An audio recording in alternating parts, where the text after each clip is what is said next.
పలుకు తొయ్యలి భవ్య రూపము తెలుగు తల్లికి వందనం. మార్గదేశీ సమ్మిళత్ బహు ప్రక్రియాభకు వందనం. సత్కవీశ్వర కల్పనారస దివ్య జలధికి వందనం. భావనా ప్రియ హృత్సరస్సు విహారి హంసికి వందనం. భావనా ప్రియ హృత్సరస్సు విహారి హంసికి వందనం. భావనా ప్రియ హృత్సరస్సు విహారి హంసికి వందనం. వ్యాసాలతో సంకలనంగా వెలువడినటువంటి కవితా సుదర్శనం అనే గ్రంథాన్ని ఆవిష్కరించే కార్యక్రమం జరుగుతుంది. సభను అలంకరించాల్సిందిగా డాక్టర్ సూరం శ్రీనివాసులు గారిని ఆహ్వానిస్తున్నాను. కూడా వేదికను అలంకరించాల్సిందిగా కోరుతున్నాను.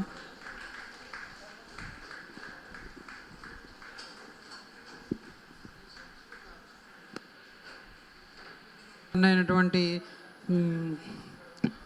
ఆముదాల మురళి గారిని వేదికను అలంకరించాల్సిందిగా కోరుతున్నాను.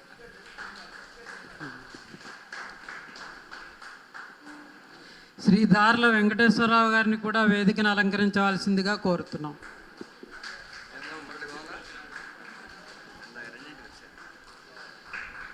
శ్రీ గుమ్మా సాంబశివరావు గారిని కూడా మరొకసారి వేదికను అలంకరించాల్సిందిగా కోరుతున్నాం.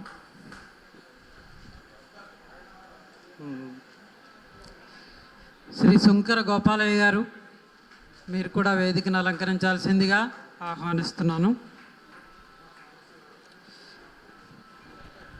శ్రీ అమ్మిన శ్రీనివాస గారిని కూడా ఆహ్వానిస్తున్నాను. దేవం భజే దివ్య ప్రభావం, దేవదేవం భజే దివ్య ప్రభావం. రావణాసురవైరి రణపుంగవం రామం దేవదేవం భజే దివ్య ప్రభావం. రావణాసురవైరి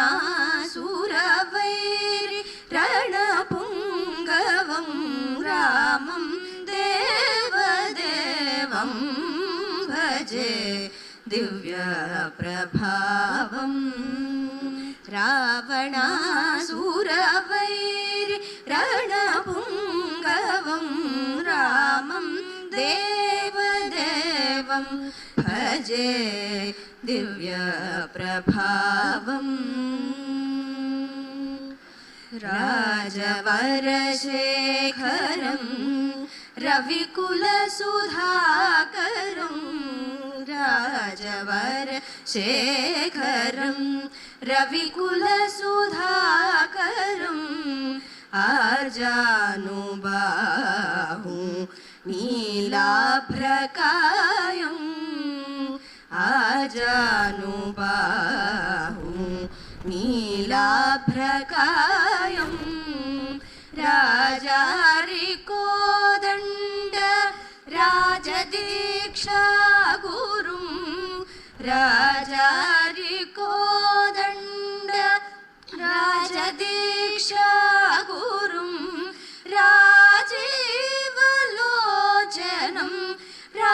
రామచంద్రం రామం దేవదేవం భజే దివ్య ప్రభావం. పంకజాసన వినూత పరమనారాయణం, పంకజాసన వినూత పరమనారాయణం. శంకరార్చిత జనక చాపదళనం, శంకరార్చిత జనక చాపదళనం. లంకా విశోషణం, లంకా విశోషణం. विशोषणं लालितविभीषणं लङ्काविशोषणं लालितविभीषणं वेङ्कटेशं साधु विबुधविनुतं रामं देवदेवं भजे दिव्यप्रभावं रावणासुरवैरि रणपुङ्गवं रामं देवदेवं भजे दिव्यप्रभावम्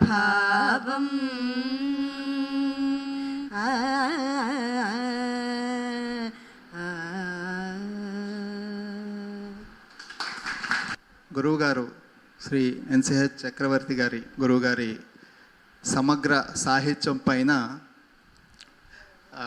పెద్దలు వ్రాసిన వివిధ వ్యాసాల సంకలనం ఆవిష్కరణ కార్యక్రమం జరగబోతోంది. ఈ కార్యక్రమంలో పాల్పంచుకోవాల్సిందిగా సంపాదకురాలు శ్రీమతి హవీలా గారిని కూడా స్టేజ్ మీదకి ఆహ్వానిస్తున్నాం. ఈ పుస్తకాన్ని డాక్టర్ సూరం శ్రీనివాసులు గురువుగారు ఆవిష్కరిస్తారు. మిగతా పెద్దలందరూ పాల్గొంటారు.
వేదికను అలంకరించినటువంటి పెద్దలందరికీ, భావనా ప్రియ సభ్యులకు, ఇతర సాహితీ మిత్రులకు అందరికీ హార్దికమైనటువంటి నమస్కారాలు. భావనా ప్రియ అంటే ఈ వాట్సాప్ బృందాల్లో ఓ ప్రత్యేకమైనటువంటి బృందంగా కనిపిస్తుంటుంది.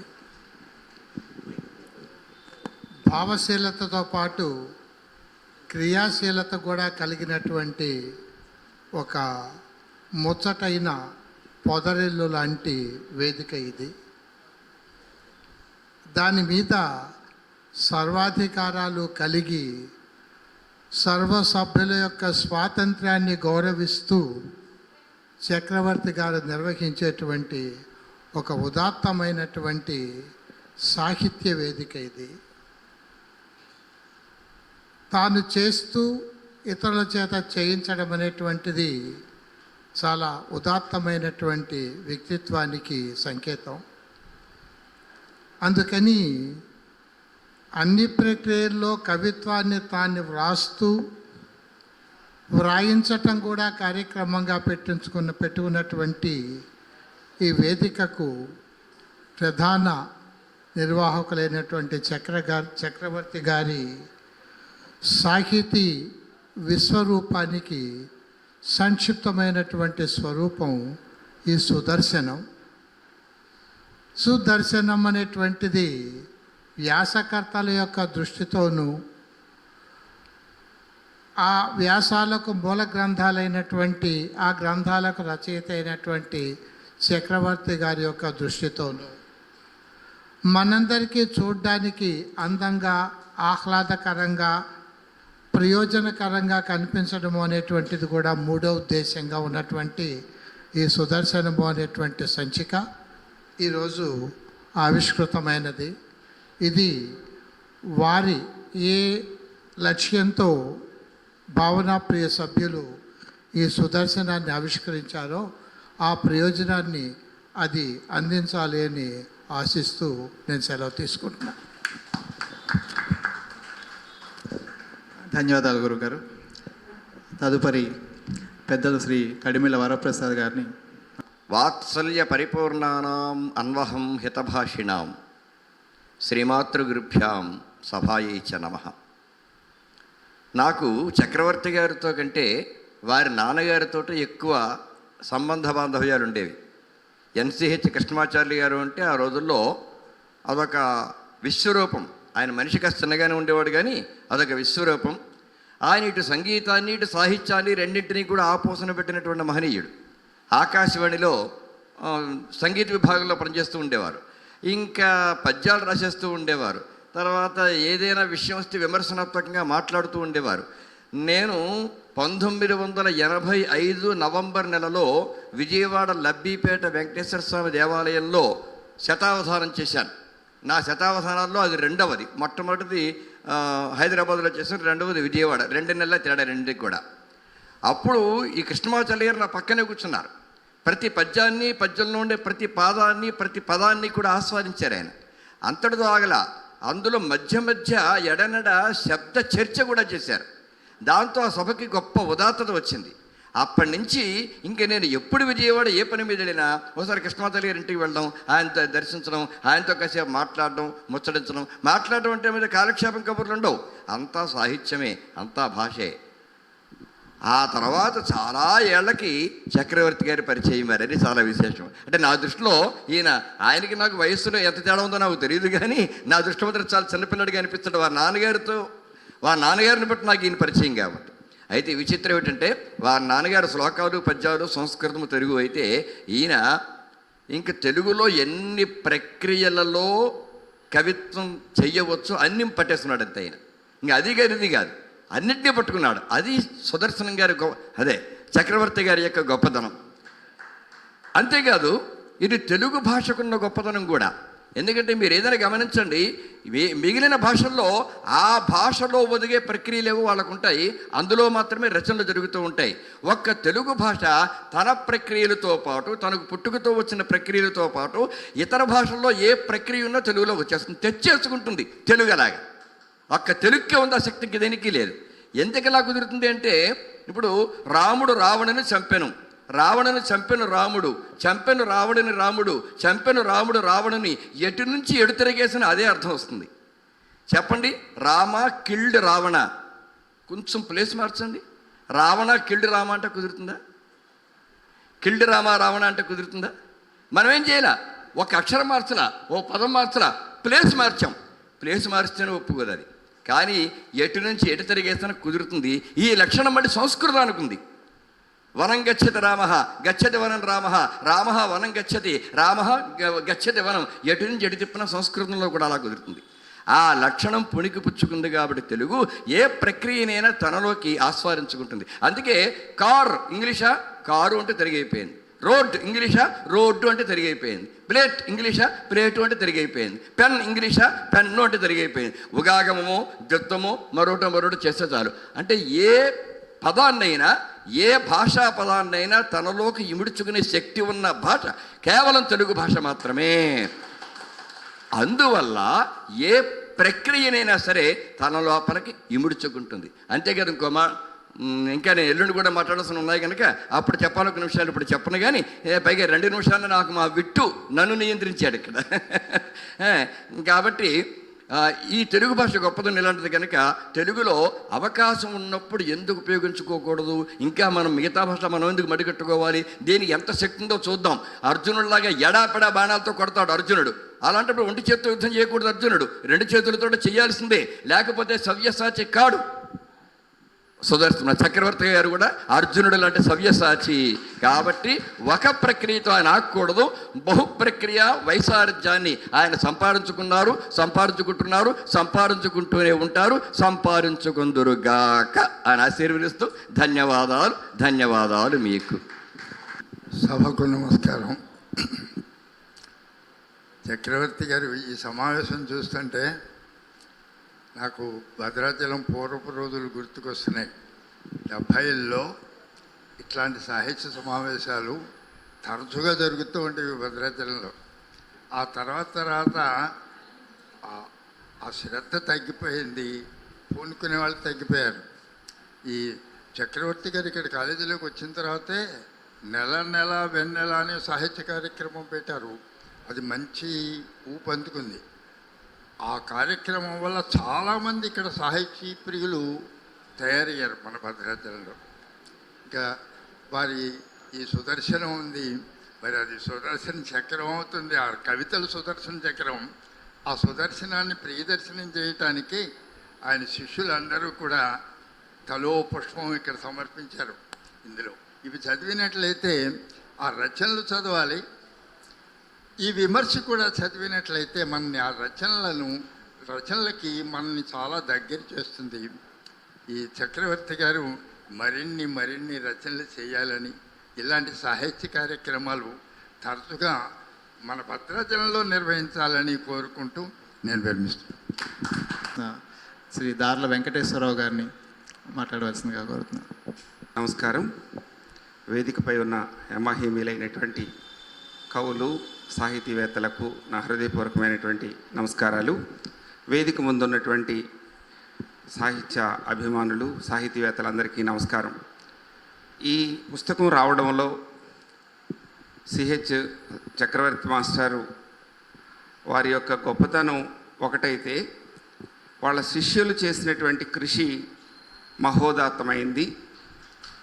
ఆ కృషి ఫలితమే ఈరోజు ఈ సుదర్శనం అనే ఈ పుస్తకం మన ముందు ఉంది.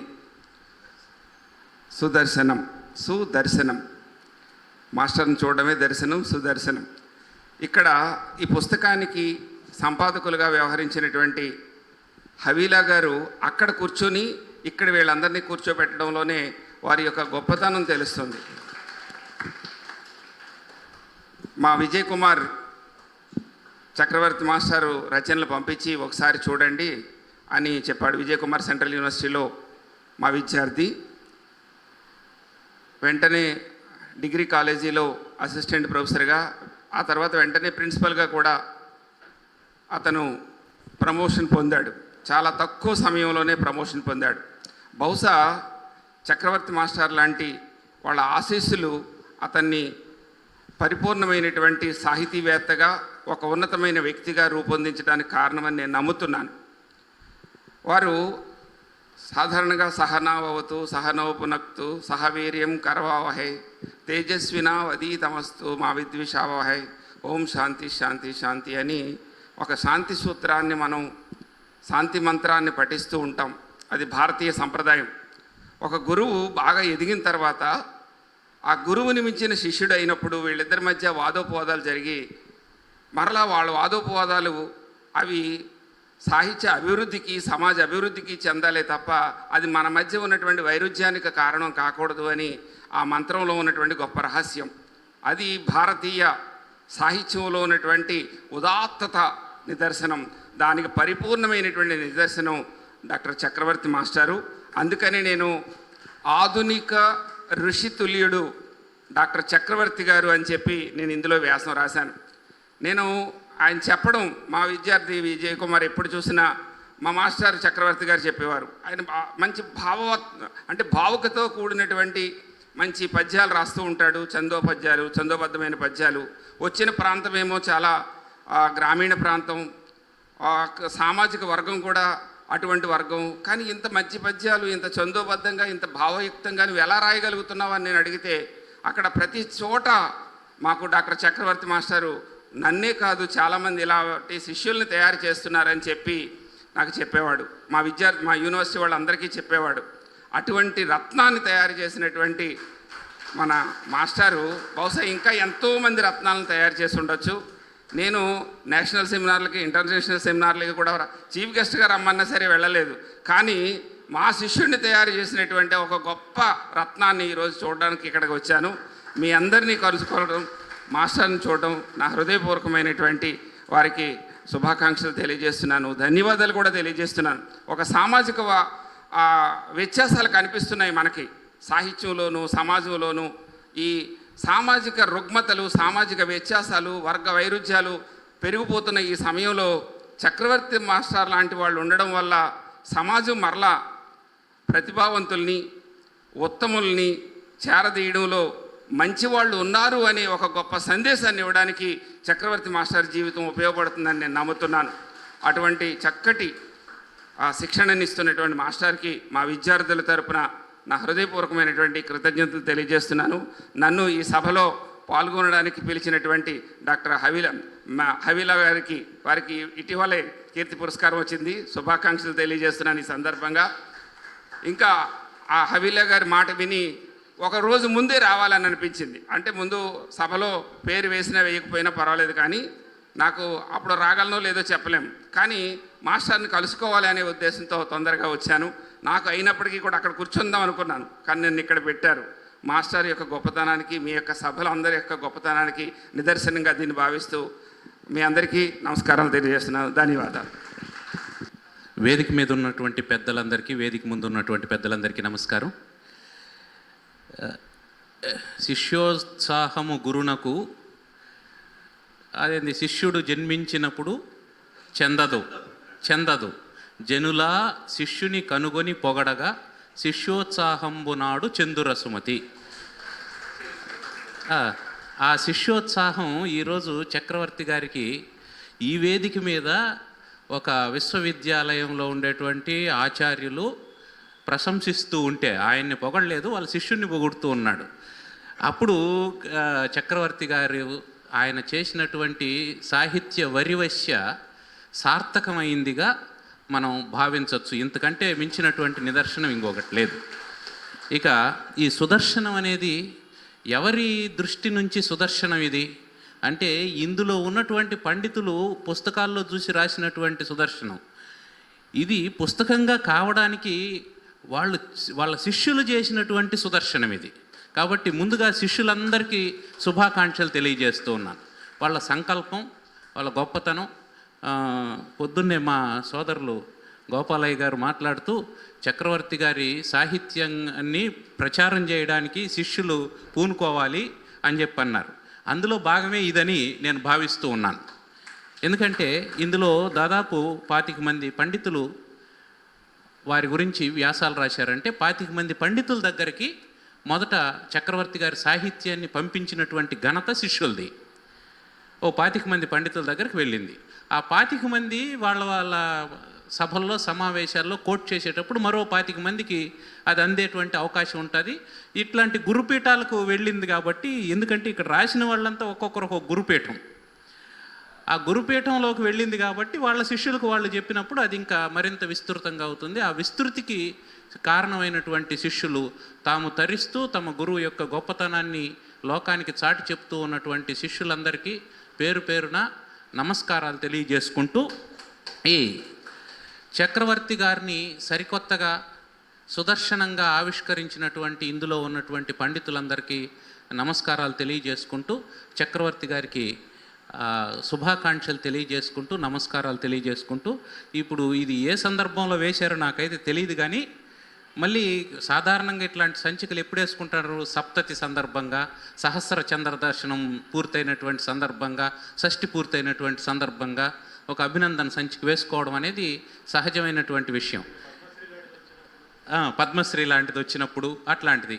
కానీ శిష్యుల అభిమానానికి వాళ్ళ సంకల్పమే సందర్భం. అది నా ఆలోచన. మా గురువుని సత్కరించుకోవాలని అనుకుంటే గురువుని సత్కరించేదానికి, గురువుకు నమస్కారం చేసేదానికి, తల్లిదండ్రులకు నమస్కారం చేసేదానికి దానికి ప్రత్యేకమైనటువంటి సందర్భాలు, సమయాలు ఏం ఉండాల్సినటువంటి అవసరం లేదు.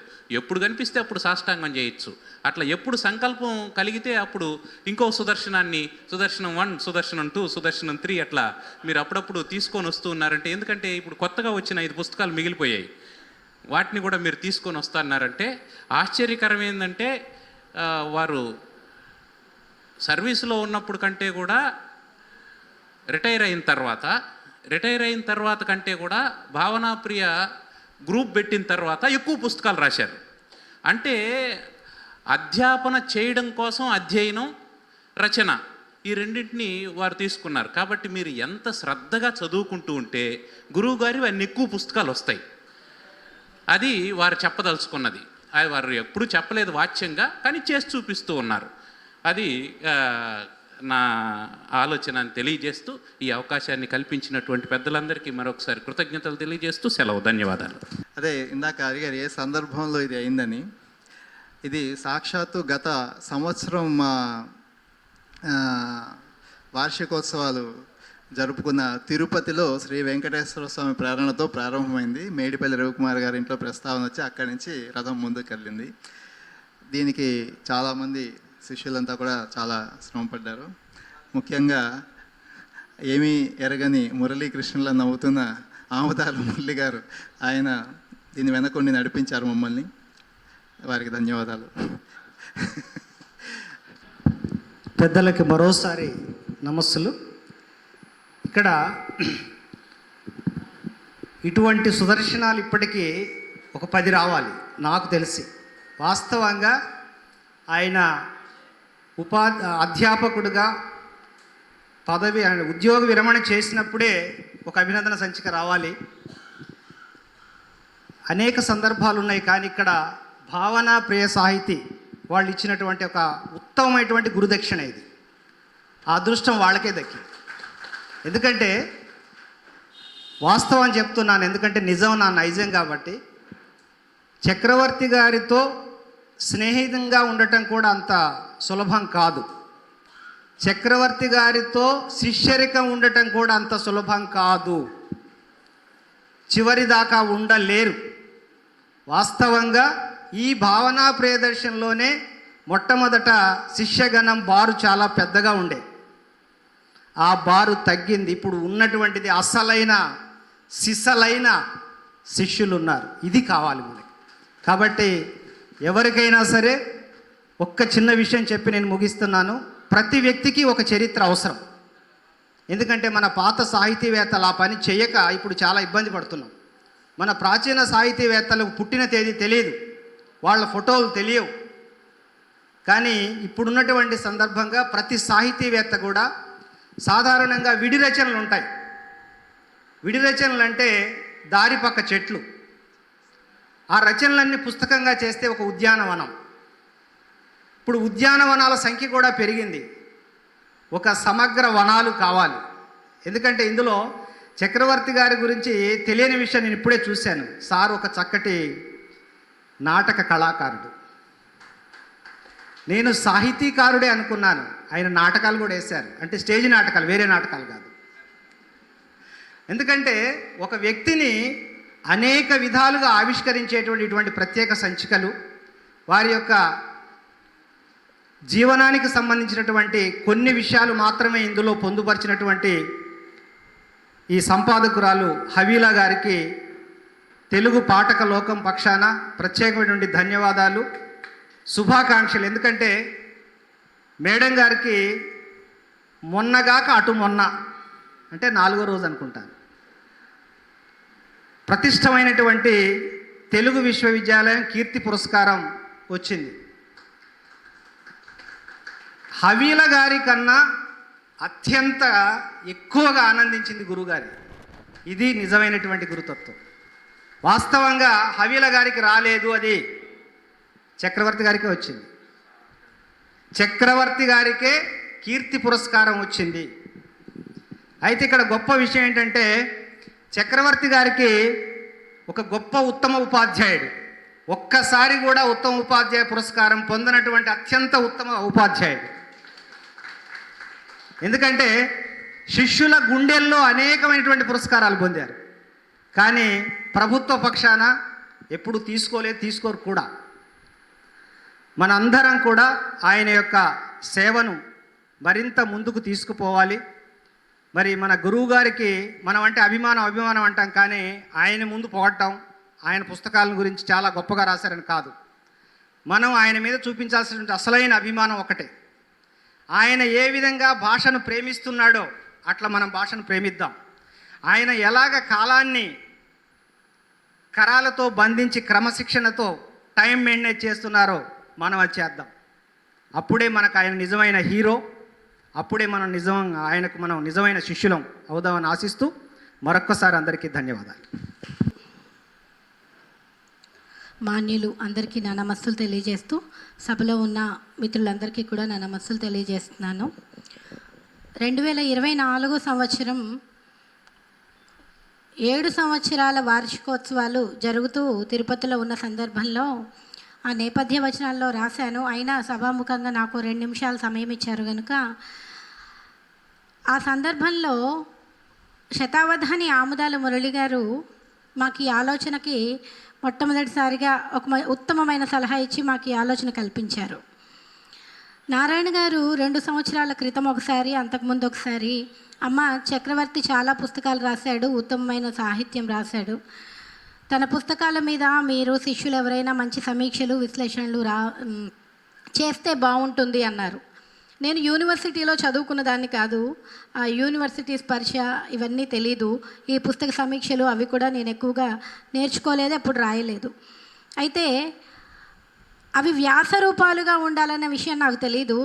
మొన్న 2024లో తిరుపతిలో మేము మాట్లాడుతూ ముందస్తు సన్నద్ధ కార్యక్రమాల్లో భాగంగా కార్యక్రమాలకి ముందు కూర్చొని మాట్లాడుతూ ఉన్న సందర్భంలో శతావధాని గారు మీరు ఒక మంచి విశ్లేషణ గ్రంథాన్ని తయారు చేయండి, నిపుణులైనటువంటి వాళ్ళు లిటరరీ స్కాలర్స్ చేత ఉత్తమమైనటువంటి వ్యాసాలు విశ్లేషణలు చక్రవర్తి గురువుగారి సాహిత్యం మీద రాయించి వాటిని ముద్రించి చేస్తే అవి పదిలిపరచబడి తరువాతి జనరేషన్స్కి ఉపయోగపడతాయి, మంచి గ్రంథం అవుతుందనే మంచి సలహాని వారు మాకు ఇచ్చినందుకు వారికి సభాముఖంగా చాలా ధన్యవాదాలు తెలియజేస్తున్నాను.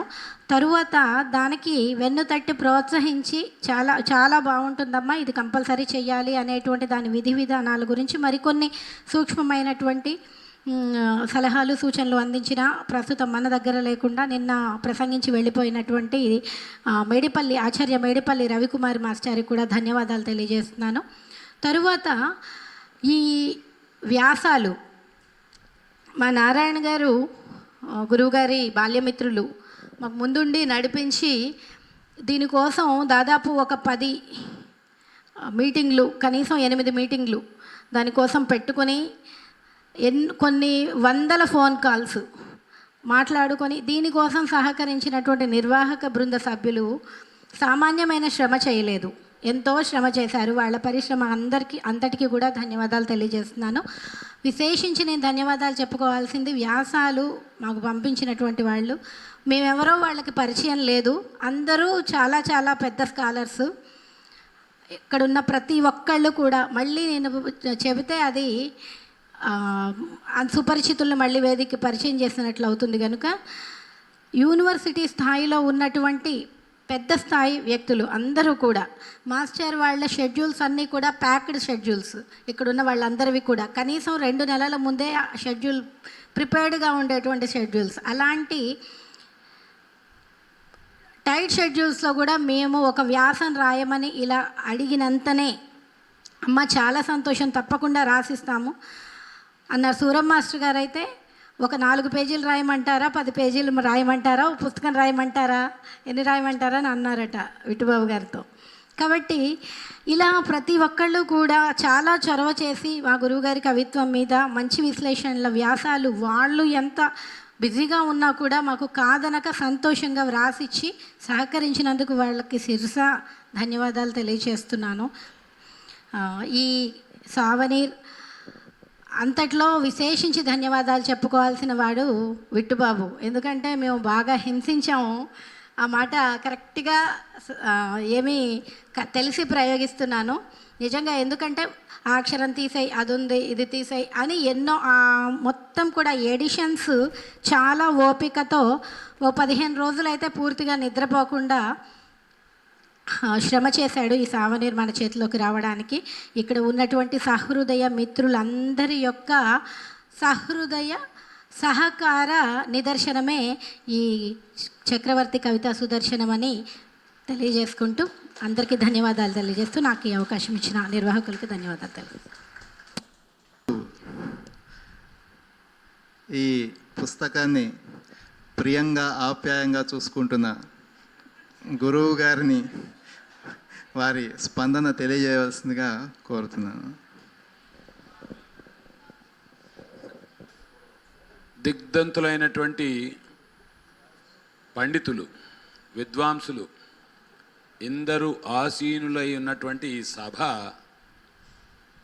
అసలు ఇట్లాంటి సభ భద్రాచలంలో మరొకటి జరగదు. ఇది భావనా ప్రియకు గర్వంగా నేను చెప్పటం లేదు.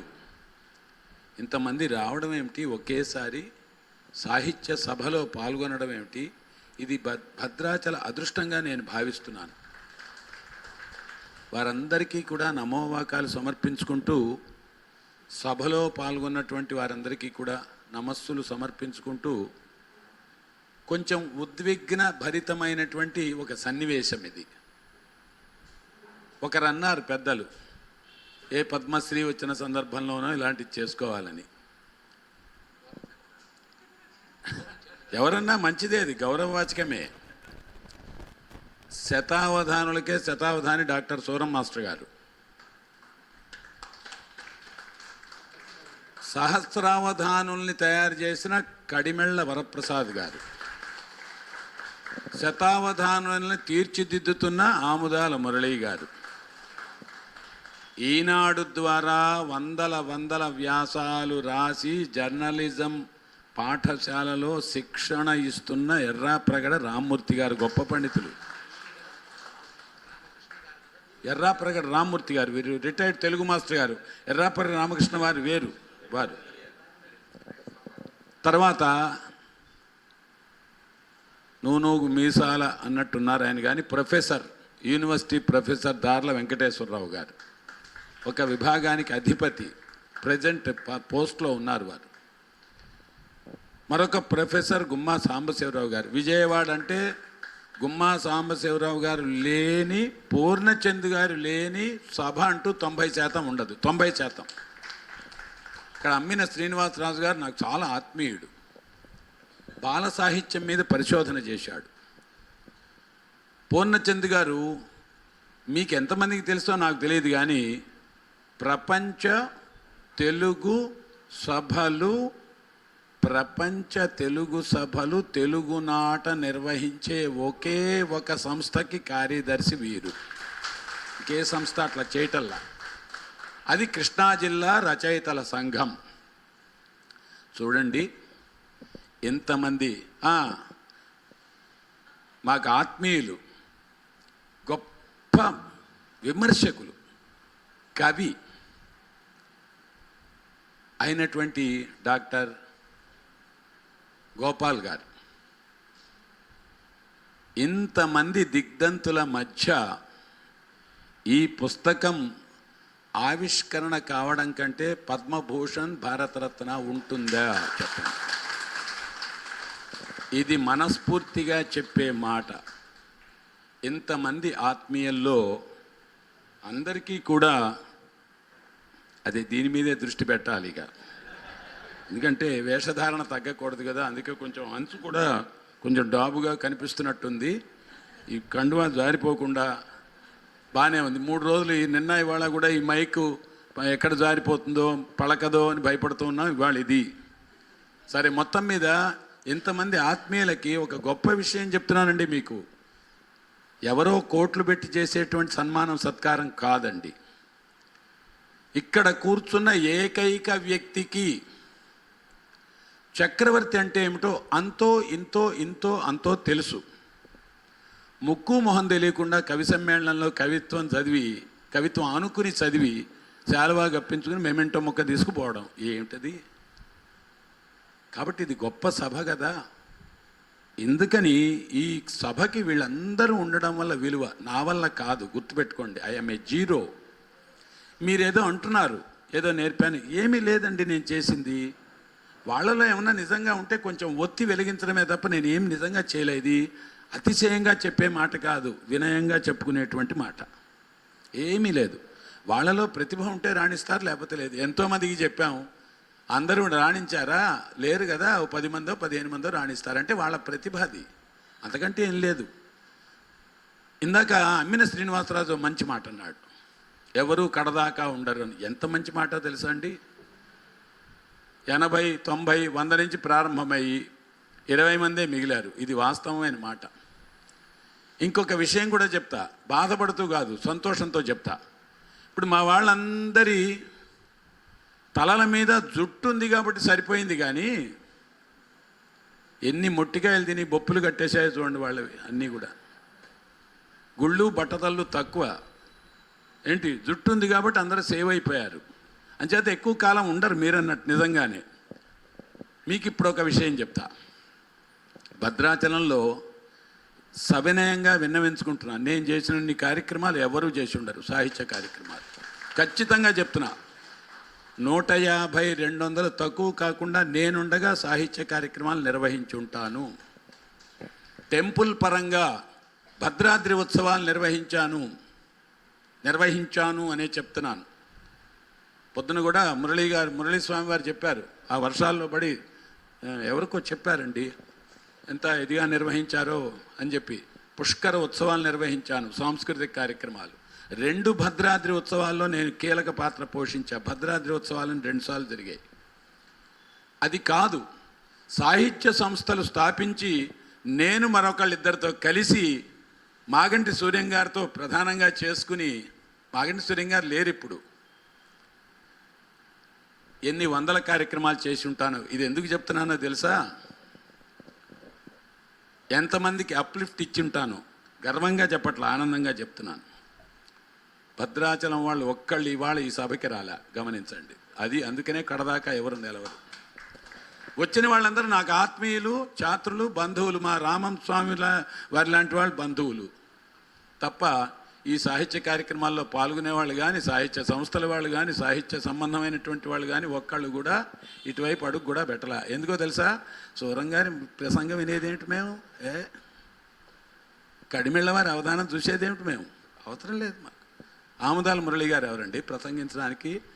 మాకు అక్షరాలు కవిత్వం రాస్తున్నాం అనేటువంటి అహంకారం తల నిండా పండిపోయి ఉన్నారు భద్రాచలం వాళ్ళు. అందుకని ఒక్కళ్ళు కూడా రారు. ఎంతమందికి పంపించానమ్మా లలిత నేను ఆహ్వానం, ఎంతమందికి చేసి చెప్పా? యువ కవులు అని మీరు తగిలించుకుంటున్నారు చూడండి. కవిట, యువ కవయిత్రట, ఒక్కళ్ళు లేరు ఇక్కడ. అట్లాంటి వాళ్ళ ప్రసంగాలు దొరకవమ్మా, ఇది నా గొప్ప కాదమ్మా, రండి అని బతిమేలే, ఒక్కళ్ళు లేరు. That is the position of Bhadrachalam. సంగీతము, సాహిత్యము. వాడు కాలు గజ్జె కట్టాడంటే స్టేజీ మీద వేయాల్సిందే, పద్మశ్రీకి అవార్డే పెట్టుకోవడమే అప్లికేషన్. అది భద్రాచలం పరిస్థితి. అందుకని నేను చాలా బాధపడుతున్నా. అమ్మిన గారికి తెలుసు మీకు, అందుకని చాలా ఆవేదన పడుతున్నా. ఏమీ లేదు, ఎవ్వరూ నేర్చుకోరు, ఎవ్వరూ వినరు, ఎవ్వరూ రారు. వాడు కవి సమ్మేళనం పెడితేనే వస్తాడు అంతే. వాడు కవిగా ఉండాలి, శాలువా అక్కడ ఏర్పాటు ఉండాలి, చెక్క ముక్క ఉండాలి. ఈ చెక్క ముక్క శాలువా ముక్క లేకపోతే రాదు. దరిద్రం అయిపోయింది సాహిత్యం పరిస్థితి. ఎంత ఆవేదన పడినా అంటే మనం మళ్ళీ ఇలా కూడా అనుకోకూడదు, అది మన వ్యక్తిత్వానికి భంగమే. ఉన్నది ఏదో ఉన్నాం, మనం ఉన్నది ఉన్నాం, మనం వ్యక్తిత్వం నిలుపుకుంటూ వెళ్ళిపోవడమే సంగతి. అందుకనే భావనా ప్రియ తరఫున మా వాళ్ళు ఎంత మంచివాళ్ళు అంటే, వీళ్ళు కవి సమ్మేళనం పెట్టండి గురువుగారిని ఒక్కళ్ళు అడగరు భావనా ప్రియులు. అంతగా విషం నూరిపోసేసాను నేను వాళ్ళకి. కవి సమ్మేళనం అడిగితే బాగుండదు. అందుకని వాళ్ళు నిజంగా చాలా మంచి వాళ్ళండి, అడగరు. కవి సమ్మేళనం అంటే విని వాళ్ళకి చెప్పేసాం ఇవన్నీ. సూరం మాస్టర్ గారో లేకపోతే ఆమదాల మురళి గారో పెద్దలో చెప్పేశారు, ఇలా నడుస్తున్నాయి అని చెప్పి. అందుకని వార్షికోత్సవాల్లో కవి సమ్మేళనం పెట్టుకుందాం గురువు గారు అని పొరపాటున ఒక్కళ్ళు కూడా అడగరు. వాళ్ళు అడిగారు అనుకోండి, ఓ 10 మంది, నాకెంత చిక్కో తెలుసా అండి, నేను పెట్టి తీరాలి. ఎందుకో తెలుసా? లేకపోతే ఈ సావనీరికి డబ్బులు రావు. సావనీరికి డబ్బులు రావాలి అంటే నేను పెట్టి తీరాలి. అందుకని మీ సంస్కారానికి మాత్రమే నేను తల వంచి నమస్కారం చేస్తున్నాను, నాది కాదు అది. నా ట్రైనింగ్ అంటే వాళ్ళని వినాలి, పోని ట్రైనింగ్ అనుకుందామండి, వాళ్ళు వినాలి కదా. ఎవరికో ఏమూలో ఉండొచ్చు కదా. కొంచెం 5 నిమిషాలు మాట్లాడతాను, ఏమనుకోకండి. భావనా ప్రియ గురించి కూడా చెప్పాలి. అధ్యక్ష స్థానం సెషన్కి ఉండాలి, ప్రతి సెషన్కి ఒక అధ్యక్షులు ఉండాలి. లాస్ట్ ఇయర్ అధ్యక్షుల్ని పెట్టాం, ఒక్కొక్క సెషన్ ఒక్కొక్క అధ్యక్షుల్ని పెట్టి వక్తల్ని పెట్టాం. మా వాళ్ళు కొంచెం లాస్ట్ ఇయర్ చూశాక అధ్యక్షులు మా వాళ్ళకే ట్రైనింగ్ ఇవ్వాలి, అది సిస్టమ్. అధ్యక్షులు వద్దు గురువు గారు, ఎందుకంటే పెద్ద పెద్ద వాళ్ళని పిలుస్తున్నారు, మేము అధ్యక్షులు ఏంటండి, మాకు ఏం వచ్చు రాదు కదా అనేటువంటి వినయ సంపన్నత వల్ల వాళ్ళ మాట కాదనలేక దీన్ని కాదనలేక సభా నిర్వహణ అని పెట్టా. ఆ సెషన్కి సభా నిర్వహణ, దానికి ఒప్పుకోవాలని ఏముంది, వాళ్ళు అలగచ్చు కదా. నాకు సభా నిర్వహణ అంటే అధ్యక్షుడు ఏది అనకుండా అందరూ సమన్వయంతో వచ్చి చేస్తున్నారు. అది వాళ్ళ వినయ సంపన్నత్వం మాత్రమే అని చెప్తున్నాను, నాది కాదు గొప్పతనం. ఇలాగా ఇప్పుడు అసలు విషయానికి వచ్చి ఎక్కువసేపు బోరు కొట్టకుండా ఒక అరగంటలో ముగిస్తా. ఏమిటంటే ఈ వ్యాసాలు సేకరించడం, అక్కడికే ఏదైనా ప్రాణం కంఠంలో ఉంటే పాదాలకు వస్తుంది, దీన్ని అచ్చొత్తించడం, ఇంకేమైనా కొద్దిగా ప్రాణం ఏమైనా ఉంటే అది కాస్త కిందకి వెళ్ళిపోతుంది. ఇంత శ్రమ పడి సేకరణ, డిటిపి ఏదో ఉన్నాయి దీంట్లో, ఏదో చూసుకుంటున్నారన్నాడు మా విట్టుబాబు. ఏదో నేనేం చూసుకుంటున్నానో చెప్పాలి. ఏం చూసుకుంటున్నానంటే నా 2వ తరగతిలో బొమ్మ ఒకటి వేశారు దీంట్లో. ఓహో, నేను నా 2వ తరగతిలో ఉండగా శుద్ధ వైష్ణవుడిలాగానే బొట్టు పెట్టుకునేవాడిని అన్నమాట అని చూసుకుంటున్నాను నేను. అర్థమైందా? అట్లాగే ఈ ఫోటోలు సేకరించారు ఎక్కడెక్కడివి. నాకు తెలిసి వాళ్ళిద్దరూ కనీసం, నాకు తెలిసి ఇద్దరూ కంబైన్డ్గా ఒకే ఇంట్లో ఉండి 2 రాత్రులు తెల్లవారులు కూర్చున్నారండి వాళ్ళిద్దరు, హవీలాను విట్టుబాబు. విడివిడిగా మళ్ళీ ఉన్నారు. హవీల ఇంట్లో హవీలా, విట్టుబాబు ఇంట్లో విట్టుబాబు ఉంటూ ఫోన్లో నడిపించి అది నడిపించారు. కొన్ని రాత్రులు లేకుండా గడిపారు. అంత కష్టం ఉందండి. ఈ మధ్యలో మా నిర్వాహక బృందాన్ని ఎన్నిసార్లు నిద్ర లేకుండా చేశామో, ఎన్ని మొట్టికాయలు వేశామో, ఎంత ఘర్షణ పడ్డామో, వాళ్ళని ఏం మాట అన్నామో. మేమేం మాట పడ్డామంటే, మేమంటే నేను కాదు, ఎందుకంటే దీంట్లో నా ప్రమేయం కూడా లేదు. పాపం ఏమిటంటే నాకు చిన్న బాధ చెప్తా, అది కూడా చెప్పాలి కదా మీకు. అలాగా కష్టపడ్డారండి అందరూ కష్టపడ్డారు. ఎంత కష్టపడ్డారో చెప్పక్కర్లా. అంటే ఆ కష్టపడిన దాంట్లో నాయకుల్లా నిలిచినటువంటి వాళ్ళు హవీలా, విట్టుబాబు. మిగతా అందరూ కష్టపడ్డారు. నారాయణ దగ్గర నుంచి ప్రారంభించి మా విజయ్ దాకా అవసరమైనప్పుడు అవసరమైన చోట మాట ఇస్తూ, వక్తల్ని ప్రిపేర్ చేస్తూ, ఆ వ్యాసకర్తల్ని రెడీ చేస్తూ, ఎవ్వరి సాయం. మా కృష్ణశాస్త్రిను మా రవికాంతి వాళ్ళు నోటీస్ ఇచ్చారు, గురువుగారు నెక్స్ట్ ఇయర్ మాకు ఈ కమిటీలోంచి తీసేయపోతే మేము ఒక రివాల్వర్ కొందాం అనుకుంటున్నాము అని చెప్పారు. ఎందుకు రివాల్వర్ అంటే, మీరు ఉండడానికి వీలు లేదండి అని చెప్పి నెక్స్ట్ ఇయర్ అంచేత. సరే, ఇంకో గొప్ప విషయం అండి, మా నాన్నగారికి ఒక గొప్ప విలువైనటువంటి సంచిక ఒకటి వేశాం మేము. అది మా నాన్నగారు పోయిన 10 ఏళ్లకి. నేను బతికి ఉండగానే, సజీవంగా ఉండగానే నా గురించి నేను చదువుకోవడం ఎంత బాగుంటుంది చెప్పండి. ఇది అదృష్టం. సజీవంగా ఉండగా అంటే ఇంకో రకంగా తీసుకోకండి, మనిషికి ప్రతివాడికి కూడా ఇది అది ఉంటాయి, దాన్ని మనమేం పెద్ద సీరియస్గా తీసుకోక్కర్లా. అలాగా ఇంత గొప్ప విషయాన్ని చేసినటువంటి మీ అందరికీ కూడా నేను మరీ మరీ మరీ ధన్యవాదాలు సమర్పించుకుంటున్నాను. అలాగే కవిత్వంలో అతిశయాలు సరే కానీ, విమర్శలో ఎంత అతిశయాలు ఉంటాయో చెప్తా నేను. ఈ 2 రోజుల పాటు కవిత్వంలో ఎంత అతిశయాలు ఉంటాయో, విమర్శలో కూడా ఇంత అతిశయాలు ఉంటాయని ఈ ప్రసంగాల ద్వారా నాకు తెలిసింది. అంత ఉంది, ఇంత ఉంది, ఇంత ఉంది, అంతన్నాడే గంగరాజు, ఇంతన్నాడే అన్నట్టుగా భూతద్దంలో వేసి చూసినా నాకేం కనపట్టలా. కానీ వాళ్ళకి నిజంగానే ఏదో సహృదయులు కాబట్టి నా మీద అవ్యాజమైనటువంటి ప్రేమతో వ్యాసాలు అందించారు, అవ్యాజమైనటువంటి ప్రేమతో ప్రసంగాలు చేశారు. వాళ్ళందరికీ కూడా శిరస్సు ఉంచి నేను నమస్కరిస్తున్నాను. ఇకపోతే ఈ కార్యక్రమం ఇంత బాగా ఇక్కడ రూపుదిద్దుకుందంటే ఇది ఒక పవిత్రమైనటువంటి స్థలం. ఇక్కడ 90% పూజాధికాలు, హోమాలు అవే జరుగుతాయి ఎక్కువగా రాముడికి సంబంధించినటువంటి ఈ కేంద్రంలో. ఒక 10% మాత్రం ఇగో ఇలాంటి సభలు నేను పెట్టినప్పుడు, లేకపోతే doctors day, engineers day, teachers day, ఇవి కంపల్సరీగా చేస్తాం మేము ఇక్కడ. అలాంటివి జరుగుతాయి. అటువంటి పవిత్ర క్షేత్రంలో మనకి జరుపుకోవడానికి అనుమతి ఇచ్చి ఆదరించి మా వెంకటాచార్యులు గారు అధ్యక్షులు, మా రంగారెడ్డి గారు కార్యదర్శి, మా నాగేశ్వరరావు గారు, కమలా రాజశేఖర్ గారు, తాళ్లపూడి రాము గారు, ఇలాగా పెద్ద బృందం ఉంది దీనికి. మా వసంతరావు గారు, వీళ్ళందరూ కూడా జిఆర్ మఠం సంస్థలు. తర్వాత శ్రీనివాస్ గారు, చారుగుళ్ళ శ్రీనివాస్ గారు, మా చిట్టే లలిత, మా వనజమణి గారు, వీళ్ళందరూ కూడా ఒక టీమ్గా ఇక్కడ మేము జిఆర్ మఠంలో ఉంటాము.